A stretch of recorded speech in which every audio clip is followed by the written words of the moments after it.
বরবাদ আর রাক্ষসের পর এবার সম্পূর্ণ পারিবারিক গল্পের ছবি নিয়ে আসন্ন ঈদ উল আজহার প্রেক্ষাগৃহে আসছে নির্মাতা মেহেদী হাসান হৃদয়।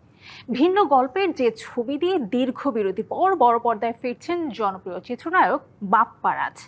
গেল বছরের অক্টোবরে সুনামগঞ্জের মনোরম লোকেশনে বিদায় ছবির প্রথম লটের পর এবার ঢাকায় শুরু হয়েছে ছবিটির দ্বিতীয় লটের দৃশ্য ধারণ। টিভিসি নিউজের কাছে শুটিং সেটে নির্মাতা এবং প্রযোজক জানিয়েছেন আসছে ঈদের প্রেক্ষাগৃহে আসতে সব রকমের প্রস্তুতি নিচ্ছেন তারা।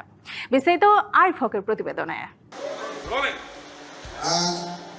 প্রবাসীদের সুখ দুঃখ আর জীবন সংগ্রামের নানা বাস্তব কাহিনীকে উপজীব্য করে মেহেদী হাসান হৃদয় নির্মাণ করছেন ক্যারিয়ারের তৃতীয় ছবি বিদায়। পারিপার্শ্বিক বাস্তবতা আর হাস্যরসের গল্পে যে ছবিতে উঠে আসবে পারিবারিক টানাপোড়েন, সম্পর্ক ও আবেগের গল্প। প্রথম লটের পর সম্প্রতি ঢাকায় শুরু হয়েছে বিদায় ছবির দ্বিতীয় লটের দৃশ্য ধারণ। শুটিং সেটে নির্মাতা ডিবিসি নিউজকে জানিয়েছেন, বরবাদ কিংবা রাক্ষসের মতো বাণিজ্যিক সিনেমার পর পারিবারিক গল্পকে পর্দায় তুলে ধরার কারণ। আমাকে তো সবাই দুটো ফিল্ম দেখছে, আমার মানে ভায়োলেন্স, অ্যাকশন। এইবার মনে হয়েছে যে একটু অন্য টাইপের ফিল্ম দেখুক। আর সত্যিকার অর্থে আমার যখন যেটা মাথায় আসে তখন আমি ওইটাই বানাই।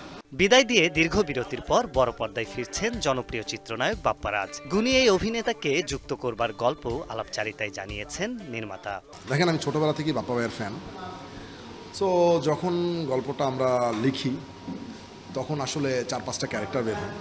এর মধ্যে একটা ক্যারেক্টার মানে লেখা শেষ হওয়ার পরে এটা কে করবে, কে করতে পারে 3-4টা নাম আমাদের মাথায় আসে। এর মধ্যে প্রথম নামটাই আসে বাপ্পা ভাই। কাস্টিং ডিরেক্টর ও বাপ্পা ভাইয়ের সাথে যোগাযোগ করে, বাপ্পা ভাই সম্মতি দেয়। বিদায় ছবির প্রযোজকের মতে ব্যতিক্রমী ও সম্পূর্ণ পারিবারিক গল্পের এই সিনেমা প্রেক্ষাগৃহে ছুঁয়ে যাবে দর্শকের হৃদয়। বরবাদ যেমন চাপ কেটেছে, তো বিদায় ডেফিনেটলি ইনশাল্লাহ হয়তো কিছুই হবে, কারণ এটা তো আসলে আমাদের প্রত্যেকের জীবনেরই গল্প, আমাদের জীবন থেকে নেওয়া গল্প। মানুষ রিলেট করতে পারবে। বাপ্পা রাজের পাশাপাশি বিদায় সিনেমায় আরও অভিনয় করেছেন অভিনেতা ফারুক আহমেদ, ফজলুর রহমান বাবু, আলী রাজ, আজিম হারুন, মুর্তাজা জুবায়ের ও চিত্রনায়িকা দিঘি সহ ঢাকাই সিনেমার একঝাঁক অভিনয় শিল্পী। আরিফ হক, ডিবিসি নিউজ, ঢাকা।